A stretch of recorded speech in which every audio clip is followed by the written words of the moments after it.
How to unzip Google Drive files on Android. In this video, I'll show you guys how you can easily unzip Google Drive files. So the first thing you're going to have to do is go ahead and open up your Google Drive and find your zipped files. So here on my drive, I have this zipped file.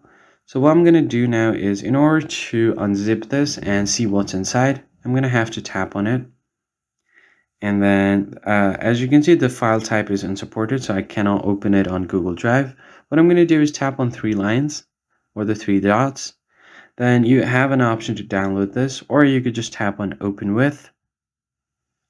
And you can select any file or app that you have on your device. So what you can do is tap on this download button, and it will start downloading the file to your Android device.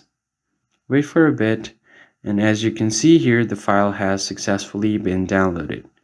Now all you have to do is tap on it to unzip it. Then just tap on any one of these, tap on My Files. And now you can tap on Extract. Click on Extract again. And here you should be able to see your zipped file. So that's pretty much it, guys. I hope this tutorial